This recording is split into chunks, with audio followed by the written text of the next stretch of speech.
But that's how people's lives are. They play it safe the whole time. They're afraid to let go of fear. They're afraid of going into the deep end, where it's safe. What's interesting is if you jump into the deep end of the pool versus the more shallow and, the 4 foot, and your feet aren't hitting the bottom. You have to keep moving. You have to keep kind of treading water to keep your head afloat.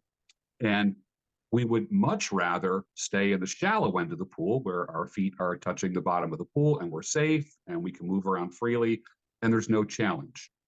And I think what happens is the thought of going from the shallow end to the deep end, people catastrophize that. I think the thought of the deep end is actually worse than the actual deep end. The thought of quitting your job and firing your boss actually is more catastrophic than actually quitting your job and firing your boss. And one of the things that keeps us from doing that is fear. Fear holds us back from everything. You've seen the question, like, what would you do if you had absolutely no limitations, if you had absolutely no fear? What kind of things would you do? And people will tell you the kind of things that they would pursue. And it's nothing like what they currently are doing. And what's holding them back is fear. I was helping a friend move an entertainment center. You remember entertainment centers? Yes. Remember those things? Like you put gigantic. They're huge and they're heavy. They're made of that particle board and they're like an armoire kind of thing, open barn doors and shelves and stereo systems and TVs and, home theaters, crazy stuff. The TV alone weighed 200 pounds. It took 3 men to get it upstairs. They were painful, man. Painful. And no easy way to carry it either. Nope, no handles on them. None. So I remember helping a friend move, just going through a divorce, and he moved into a second floor apartment. And we're carrying that, and this is 20, 25 years ago, we're carrying that entertainment center up a flight of steps. There was a little landing and then another 6 steps. So it wouldn't go up around on the landing, around the corner, and then up the other 6. We had to go up over the railing. And so I had this thing kind of resting on my belt and I'm holding it and he's at the other end, of course, and he's up like 4 steps more than I am. I was on the lower end and it kept slipping and I'm like, shit. And I just knew if I slip, I'm going down the stairs and this thing's coming after me, is going to crush me, at the bottom of the stairs. And he said something. He said, man, he says, you're catastrophizing right now because you got to just let go of fear, man. Just take a breath. He goes, and we're going to live, let go of fear. I swear to God, this is not woo-woo bullshit or I'm not getting weird spiritual or anything like that on you. He said, on the count of 3, he goes like this, let go of fear. And that thing levitated. And I'm not saying there was anything supernatural going on. It was just that little pep talk helped me have a better grip, more leverage. And that sucker just rose right up. Let go of fear, let go of fear, let go of fear, let go of fear, up and over the railing. And it was amazing what happened when I stopped at what could possibly happen. I stopped focusing on death at the bottom of the stairs being crushed by an entertainment center. And I let go of fear. And what happened was that thing just literally levitated over the railing onto the 2nd floor.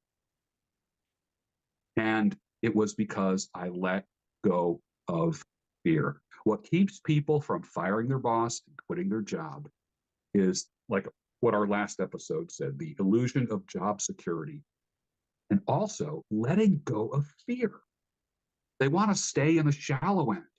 They don't know how to operate if their feet can't touch the bottom of the pool. They wouldn't know what to do if they couldn't touch the bottom of the pool. So there's this weird little security that we have by going to underpaying jobs. You always do better. Always do better when you go on your own. Always, always, always, always. You might make a few dollars less at first, but the reality is you are free to make more money. Whereas if you're working a job, a Monday through Friday job, you're not free to make more money. It's capped. Doesn't matter. You can work your ass off, especially if you get a salary. I hate salaries. I can't stand salaries. Yeah. A salary says this, okay, we'll give you $900 a week. And then the natural inclination of all human beings is, okay, $900 a week if I work a little bit or if I work a lot. If I work a lot and work really hard, I can't turn that 900 into 1200. It stays at 900. So what happens is you kind of like find your level where you can just get by and do the least amount of work to keep that $900 a week coming in. And people love that. They go to work every day, they get their $900 every week, and that's considered security. And they don't have to fear. Would they ever quit? No, because they say things like, well, this is where I get my benefits from. Or my wife won't let me quit. What? Like, don't even get me going on that one either. But the reality is the fear that people have, it's, what did someone, it was either like Zig Ziglar or someone said, fear stands for false evidence appearing real. Real, yep. And the shit that's in our head is actually more horrifying than what's in reality. We catastrophize as human beings. I don't know why that happens, but we all do it. We all catastrophize. We think, I couldn't do that, or what if I did that, or what if the parachute doesn't open up, that type of thing. Well, pack your chute, man. You pack your chute. You be in charge of what happens on your way out of the plane, not some stranger who packed your chute. So firing your boss isn't something you just get pissed off one day and go in and say to the boss, take this job and shove it. Firing your boss means that you prepare ahead of time, start a side hustle, start having some income, make your first dollar like they used to. Hey, do stores put a dollar bill on the wall next to the cash register anymore? Remember that? Pizza shops, barber shops, you'd always see that first dollar in a frame, like the first dollar they earned, and it's on the wall somewhere. I don't even know if anyone does that anymore. But once you make your first dollar, I don't care if it's flipping a hammer on eBay. I don't care if it's going to Goodwill and spending $100 and selling it everything on Craigslist or Facebook Marketplace and making $300. Making your first dollar communicates to you in an unconscious way that you can do this. You have the ability to do this, and that you don't have to depend on others. Frank, how do you let go of fear? I know you've walked away from some things in your lifetime, and you are now the formerly bankrupt truck driver from New Jersey who went to make a six-figure income doing online marketing, as you said, for many episodes of Fire Your Boss. Tell us about letting go of fear. Well, I think I've had to do that over and over again with each job. You know, I remember working for the machine shop that I talked about in the last episode, and my girlfriend at the time, we got married, you know, and she was pregnant. So we got married, did the right thing there. Then I started driving like a beverage truck, like a Coca-Cola truck, but full of spring water. Guess what? I didn't even know how to drive stick shift, and I got the job. I talked my way into it. Thank God they didn't road test me. Here I am going down the road. Right? Yeah. Sorry about the truck, but I didn't do it that bad. It didn't break down or anything. I learned. Then the next thing I did, I was like, all right, we're having this kid. This isn't paying enough. I'm going to go learn how to drive tractor trailer. My uncle did it. My grandfather did it. I wanted to do it too. Man, I walked out there that first day. The truck was like 30 feet high and 200 feet long. I said, how the hell am I going to drive this thing around a parking lot? Never mind down a mountain at 65 or whatever. Well, you know what? Yeah, you're a little scared at first, but you get in there and do it. And the doing is what cures the scaredness. First of all, the doing is what eliminates the thinking.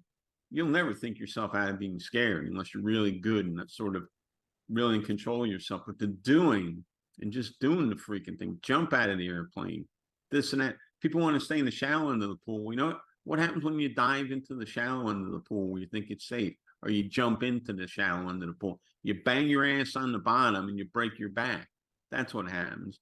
When you jump in the deep end, as long as you know how to swim, you go down, you come back up, you start paddling. Even if you need to go to the side of the pool and take a break and catch your breath, you're still safe, aren't you? Right? Oh my goodness, yes. Now, I'm going to say something. Anything entrepreneurial, like anything in life, is 90% psychology and only 10% technique, George. Now, that's not an excuse for sloppiness or shoddiness, but it's the truth. And the fact is, if you think you can, you can. If you think you can't, you can't.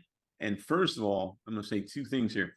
Number one, if you let friends, family, and strangers talk to you the way you talk to yourself, you'd punch them in the face or you'd never speak to them again, or you'd punch them in the face and never speak to them again. And yet all day long, we do it to ourselves. The thing to keep in mind here is you're the only person that lives with yourself 24/7, 365. You're the only person that hears the shit that you tell yourself, that you're not good enough, that you're not this, that you're not that, that you're not the other thing. Who was I to try to drive a tractor trailer? Who was I to advance myself? Who was I to go over the fence back in 1996 driving for P. Jack's Trucking Company? Who was I? Well, you know what I did? I said, F that, man. I'm getting out of this biz. Instead of listening, well, I should say, after Howard Stern went off the radio in the morning, because at that time I was a devout Sternish, right? Howard Stern went off at 10:30. Baby, the Amway tapes, the Zig Ziglar tapes, the Amway training tapes, Zig Ziglar, this one, that one, Robert Allen, this one, that one, Mitch Axelrod, whoever. I listened to every tape, cassette tape back then that I could get my hands on. And once Stern was over, and even towards the end, I was like, I don't even need to listen to him anymore, man. This shit's better, you know? So I just listened, and I got myself so immunized, so bulletproof, that when I went back to my terminal at night and I would tell somebody what I was trying to do, hey, man, how's your day? What are you doing this weekend? Oh, I'm going to a conference in D.C. because I'm out of here in 3 months to open up my own business. Oh, you can't do that. That stuff doesn't work, blah, blah, blah.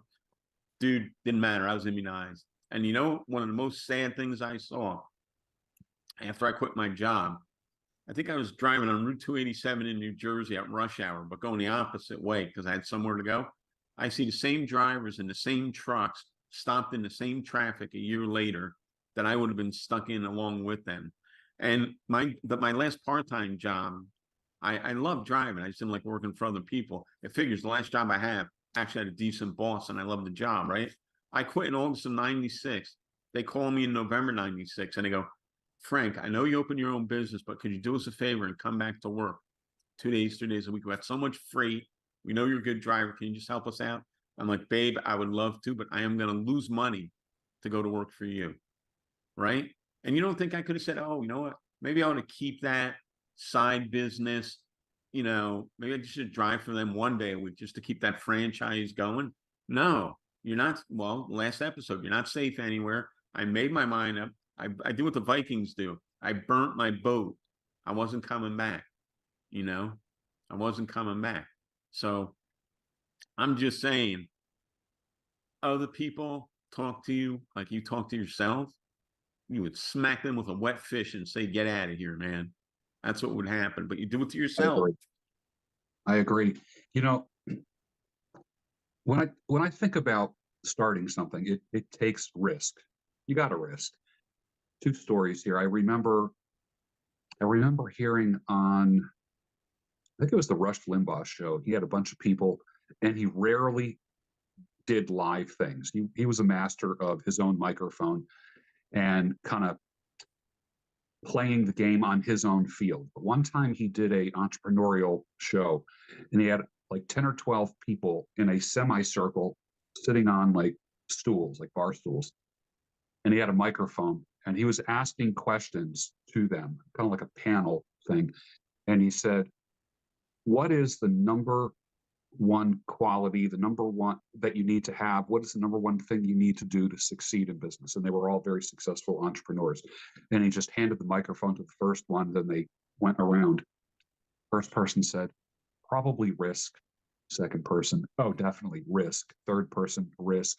Everyone agreed that risk is the number one thing that needs to happen. I just had a Facebook memory come up, and I'm embarrassed to even say this. Came up from like 12 years ago, where I had posted on Facebook that the fortunes that have been made since World War II in this country were made by people who brought nothing to the table but risk. They weren't highly capitalized. They didn't get a lot of investors. There wasn't angel investors in those days. They brought nothing to the table but risk. I would ask the audience, are you risk averse? Are you afraid to risk. And I think once you lose that, it's like that one meme that was going around on Facebook and social media a few years ago, where there's a person standing on the edge of a cliff, and there's this like voice coming out of the sky, and the person is yelling up to the voice. I don't know, it might have been God or some, that kind of thing. Like, what if I fall? And the response was, well, what if you fly? Yeah. And I think we are the first ones to come up with all the reasons why we can't do it, us. And the ones that are closest to us can come up with 100 reasons why we can't do it. That's why I think the closest of friends and the closest of family are not the ones to really consult with. That's the beauty of a mastermind group. Very, very few times have I seen a mastermind group all disagree with somebody when someone talks about their dream. And that's the beauty of a mastermind group, is that you get people who are the you can do it people. And when you're surrounded by 8, 10, 12, you can do it people. And if you need help, give me a call. It's almost impossible to fail if you have that kind of personal board of directors. Jonesy, what do you think? Wow. You teed me up for some good stuff here. I'm excited to follow both of you on that. Yeah. Especially when you talk about surrounding yourself with the right people. And I was actually going to bring up the personal board of directors, because we talk about that literally in module 1 of the Fire Your Boss Blueprint as a complete core necessity. And your personal board of directors, it's a mix that's going to be very personalized to yourself, the people that are in your life, and hopefully some new people. I think you do want to be open with your friends and family about what you're going to do, and take their initial reaction as a barometer about their involvement going forward. Because they can give you some objective things and concerns to think about, but they should not be limiting your beliefs and your dreams. It pretty much goes into those 2 boxes right there. I'm not saying fire your friends or fire your family, but involving them in your new venture or dream is not a good thing. Go low contact, or don't discuss it with them after that point. Surround yourself with people who are going to encourage your dream and who are going to help you systematically get there. Masterminds, us, the Fire Your Boss community, the conversion chemistry community. We are all about yes, you can, yes, you will, but there are ways to go about it and ways not to. And man, I mean that from every context, because every entrepreneur's journey and dream is going to take a different path, even from a financial standpoint. Now, a lot of what we do is create organic growth companies out of nothing, and leveraging that growth and leveraging impact and leveraging the conversion chemistry to reinvest and grow in the business organically. But that's not to say that, you had talked about, George, you had talked about getting angel investors, venture capital. I can go out and get an SBA loan. All right. This all depends on your individual creditworthiness and the amount of work that you put into your business plan. Business plan is in module 3 of the Fire Your Boss Blueprint. You could theoretically get an SBA loan and pay yourself with that. All right. Very individualistic. I don't deal with that side of things myself. I'm an absolute artist and surgeon in organic growth. I know this because I do that for my clients. I know that because I've done it for myself 4 times. 4 times is not an accident. I'm 1,000% confident in my ability to help you do the same thing. Anyway, we can connect you with the people who are well equipped to help you navigate through finances, funding, venture capitalists, angel investors, SBA loans, right? I don't really need to deal with that, because one of my things is real estate, and that's basically the leverage I need to fund something else. Anyway, it's a little bit off topic, but it's not, because that's something I did when I overcame my fear of jumping into the deep end. One is that fear was mitigated because I did start my side hustle over a decade ago, and I made it a legitimate business entity 4.5 years ago. So I had already planted the seed, and that sapling had turned into a full plant or a fruit bearing tree. I don't know. I'm like pulling analogies out of my ass right now. Metaphors. There's a picture. Yeah. Was it less terrifying to quit my last job because I already had an income producing side hustle? Of course it was, because my goal was, all right, I'm going to scale this. So some coaches, and depending on your circumstance, will tell you quit now and jump into the deep end. And you're going to win, you're going to succeed because you have to. And there is a great degree of truth to that, because it's the same thing as working for somebody else. You have to. You have family to support, yourself to support, your goals that you want to achieve, your money that you need to be able to do things you want to do has to happen. And regardless if you're working for somebody else or working for yourself, it has to happen. So you remove the working for somebody else, now working for yourself, you're going to find a way to make it happen. Now, I am highly risk averse unless I have leverage and unless I have, I'm hedging against it, have backup plans, have exit plans, all of which I always have at pretty much any given time. So I encourage everybody to take inventory of what you have. What we teach you how to build a side hustle with what you have now. Everything you already have now is all you need. Take inventory of what you have. That's your finances. That's your assets. That's your support system, your credit worthiness. And from there, you will have your pathway going forward about which is the right direction to go in. So for me, for example, is I established my side hustle. And the last job I worked at was with the best employer I had ever worked for. Fancy that. And it was still at that point where I said, I can't take this anymore, which for me is the pain of staying outweighed the pain of the potential future. Yeah. And that was my turning point. That's where most people have to get to, because I've been teaching that for years, Jonesy, until the pain of staying the same is greater than the pain of having to change. Most people just won't do it. Right. And you can, make yourself feel that way, especially when you realize that fear is, being terrified, catastrophizing stuff that has not come to pass. So it's basically non-existent. And you apply that mentality to, I can certainly do better than this. Change it from pain of what I'm experiencing now, outweighing the pain of the future, or vice versa, and say, no, I know I can do better than this. And back to security, back at cushions and all that, excited, take inventory of what you have. And, with a certain amount of credit worthiness, you can get funding, and you can get funding that you necessarily don't need to use. It's better to have that funding available and not need it than needing it and not having it. So there's one safety net right there is, establish your connections with your local banks, whatever. I love equally my local bank and American Express, one of the largest financial institutions out there. Why? Because both of them give me lines of credit. And, it's a safety net, it's leverage. If you're having a lean month, you can pay yourself with a line of credit. You can reinvest money back in your business. Any infinite amount of ways to do it. Take it to start another business. Take some funding to start another business. All right, not an accountant, not an attorney, but there's a lot of ways that you can do that. I bought a commercial building, a rental property with $0 out of my pocket using funding, credit, lines of credit, credit cards on my first business. So it starts somewhere. The ultimate safety net is, welcome to the United States, folks. If you fail, you get your mulligan in the form of a bankruptcy, which I was close, but through some magic, it did not happen 15 years ago.